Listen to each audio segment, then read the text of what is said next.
రాజకీయాలంటే తమాషా కాదు. ఈరోజు గంజాయిని నిర్మూలించడం ప్రభుత్వం ఒక్కరి బాధ్యత కాదు. ప్రతిపక్షాలు కూడా ముందుకు రండి. మీరు కూడా ప్రజా చైతన్యం తీసుకురండి. ప్రజల్ని మెప్పించండి, ఓట్లు వేయించుకోండి. కానీ ఇలాంటి తప్పుడు కార్యక్రమాలు చేసి మీరేదో రాజకీయ లబ్ధి పొందామంటే అది కుదరదని చెప్పి కూడా నేను మీకు తెలియజేస్తున్నా. మీరు ఒక్కసారి చూస్తే 2021లో దేశంలో పండించే గంజాయిలో 50% ఆంధ్రప్రదేశ్, అదే మరిగా ఒరిస్సా నుంచే పండించారు. అంటే ఇదేదో వరి పంట కాదు, లేకపోతే ప్రజల ఆరోగ్యానికి సంబంధించిన పంట కాదు. గంజాయి అనేది చాలా ప్రమాదం. అలాంటి పంటకు ఏజెన్సీ ఏరియా కేంద్రంగా చేసి దేశానికి మొత్తం పంపిస్తే, దేశమంతా కూడా రైడ్స్ చేస్తే దానికి సెంటర్గా విశాఖపట్నం, ఆంధ్రప్రదేశ్ ఉందంటే చాలా బాధేస్తుంది. ఈరోజు ఇంకొక పక్క మనం చూస్తే ఈ గంజాయి కానీ డ్రగ్స్ వాడకంతో తీవ్రమైన అనారోగ్య సమస్యలు వస్తాయి. వారు శక్తిని కోల్పోతారు, ఏకాగ్రత పోతుంది, మనిషి మృగంలా తయారవుతారు. నేను ఎన్నోసార్లు చెప్పాను, డ్రగ్స్ కానీ గంజాయికి అలవాటు పడిన వ్యక్తి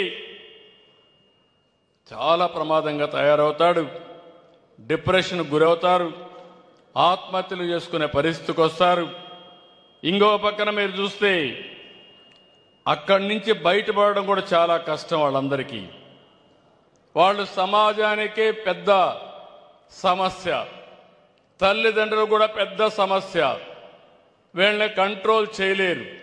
కంట్రోల్ చేస్తే కుటుంబంలో కూడా భయపడతారు. ఎందుకంటే గంజాయి తీసుకొని ఇంటికి వస్తే ఏం చేస్తాడో అని తల్లిదండ్రులు భయపడే పరిస్థితి. ఇలాంటి సమస్యలన్నీ వచ్చాయి. అలాంటి మత్తులో ఉండే వ్యక్తి పిల్లలపైన, మహిళలపైన, చివరికి తల్లిపైన, చెల్లెలపైన హింసకు దిగుతున్నారు. పసిబిడ్డలపైన దాడి చేస్తున్నారు. ఇటీవల నేను కొన్ని కేసులు చూస్తే ఏ మాటలు చెప్పాలని అర్థం కావడం లేదు.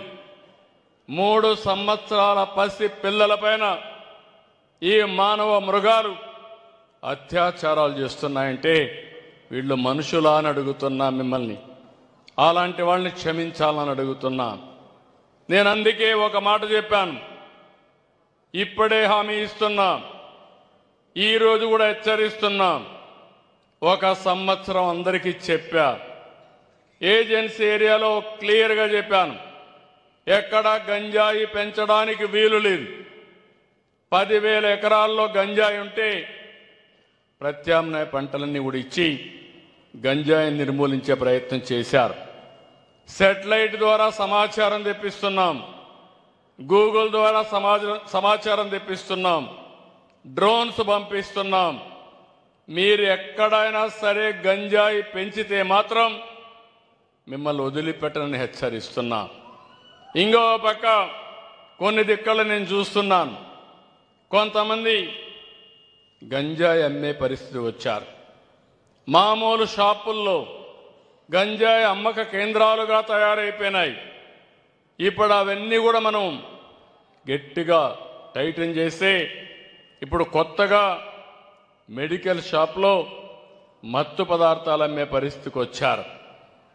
అంటే ఎక్కడికి పోతున్నా నాకైతే అర్థం కావడం లేదు. దీనిపైన కూడా నేనే పేరు పెట్టాను, ఈగలని.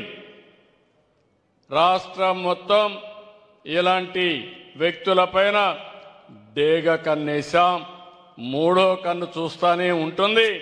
మిమ్మల్ని ఎవ్వరిని వదిలిపెట్టనని మరొకసారి హెచ్చరిస్తున్నా. మారితే మారండి, మారకపోతే ఈ రాష్ట్రంలో ఉండడానికే మీకు అర్హత లేదు. ఈ విషయం మీరు గుర్తుపెట్టుకోండి. ఎవడైనా సరే ఆడబిడ్డల జోలుకొస్తే అదే చివరి రోజు. శాశ్వతంగా మత్తు దిగిపోతుంది. ఆ విషయం కూడా వీళ్ళు గుర్తుపెట్టుకోవాలి. వెన్నెముకలో వణుకు పుట్టాలి. నేను మిమ్మల్ని కూడా ఒకటి విజ్ఞప్తి చేస్తున్నా, ప్రభుత్వం చేయాల్సిన అన్ని చేస్తాం. నేను ఒకసారి యుద్ధాన్ని ప్రకటించానంటే మీరు అర్థం చేసుకోవాల్సిన అవసరం ఉంది. అయితే ఇలాంటి సమస్యలు వచ్చినప్పుడు కొంతమందిని మార్చుకోవాల్సిన కూడా అవసరం ఉంది. అందుకే మీరు ఒకసారి చూస్తే పగడ్బందీగా చర్యలు తీసుకుంటున్నాం. ఇంకో పక్క విశాఖపట్నం, రాజమహేంద్రవరం, విజయవాడ, గుంటూరు, తిరుపతిలో ఎన్డీపీఎస్ కేసుల కోసం ప్రత్యేకమైన ఫాస్ట్ ట్రాక్ కోర్టు కూడా పెడుతున్నాం. 26 జిల్లాల్లో నార్కోటిక్స్ కంట్రోల్ సెల్స్ కూడా ఏర్పాటు చేశాం. ఇప్పుడే చాలా స్కూల్స్లో కూడా మీరు చూస్తే ఈగల్ సెల్స్ కానీ, ఈగల్ టాస్క్ ఫోర్స్లు కానీ 4786 పాఠశాలల్లో, కాలేజీల్లో ఈగల్ క్లబ్లు కూడా ఏర్పాటు చేశాం. ఎన్నో అవగాహన సదస్సులు పెడుతున్నాం. అయితే ఇక్కడ మీరు చేయాల్సింది, మీ అందరి మీద ఒక బాధ్యత ఉంది.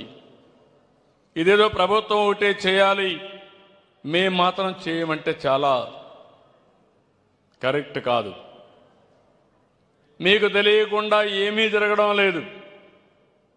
కొంతమంది మాకెందుకు అనుకుంటున్నారు, కొంతమంది ఇదంతా కూడా సీఎం బాధ్యత అనుకుంటున్నారు. నేను చేస్తాను. నాకు సహకరించే బాధ్యత మీరు తీసుకోవాల్సిన అవసరం ఉంది.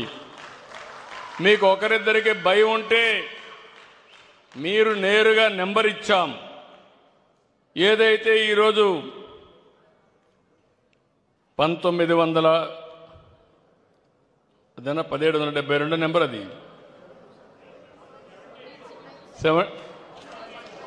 1972. ఎవరైనా భయం ఉంటే మీ పేరు కూడా చెప్పక్కర్లేదు, 1972కు రింగ్ చేసి మీరు మెసేజ్ ఇవ్వండి. తర్వాత ఏం జరుగుతుందో చూసే బాధ్యత నాదని మరొకసారి మీ అందరికీ హామీ ఇస్తున్నా. చేస్తారా అని అడుగుతున్నాం. నమ్మకమేనా అడుగుతున్నా. జాతిని కాపాడుకుంటామా లేకపోతే వదిలేద్దామా అని మిమ్మల్ని అడుగుతున్నా. నమ్మకమేనా అని మిమ్మల్ని అడుగుతున్నా. గట్టిగా పోరాడతామంటే చేతుల పైకి చెప్పండి, ఎస్ పోరాడతామని. గట్టిగా చప్పట్లు కూడా చెప్పండి, పోరాడతాం, సాధిస్తాం, విజయం కోసం ముందుకు పోతామని. ఇది ఒక కేసులు పెడితేనే సమస్య పరిష్కారం కాదు. కేసులు పెట్టకపోతే ఇష్టానుసారంగా తయారైపోతారు. ఇప్పుడు ఆస్తులు కూడా జప్తు చేస్తున్నాం. ఇంకా అవసరమైతే అమ్మిన వాళ్ళ ఆస్తులన్నీ కూడా జప్తు చేసి ఈ కార్యక్రమాన్ని ముందుకు తీసుకుపోయేదానికి ఆ డబ్బులు కూడా ఖర్చు పెడతాం. నేను ఎక్సైజ్లో మద్యం అమ్మకంలో వచ్చే ఆదాయంలో 2% దీనికోసం ఖర్చు పెడుతున్నాను. ఈరోజు ఆ 2% పెట్టి ప్రజల్లో ఏ విధంగా మార్పు తేవాలి, వాళ్ళని ఏం చేస్తే మారుస్తాం, ప్రచారం ఏ విధంగా చేయాలో దానికోసం ఈ డబ్బులు ఖర్చు పెట్టే పరిస్థితికి వచ్చాం. ఇవన్నీ కూడా నేను మిమ్మల్ని అందరినీ ఒకటే కోరుతున్నా. మనమందరం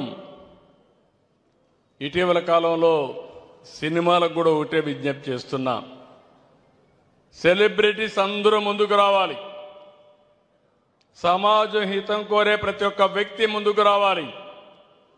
మీరు కూడా ఒక ఇన్ఫ్లుయెన్సర్స్గా తయారై సోషల్ మీడియాలో ఉండేవాళ్ళు ముందుకొచ్చి ఎక్కడికక్కడ ప్రజా చైతన్యం కోసం వాళ్ళు కూడా సహకరించే విధంగా ముందుకు పోవాలని చెప్పి కోరుతున్నాను.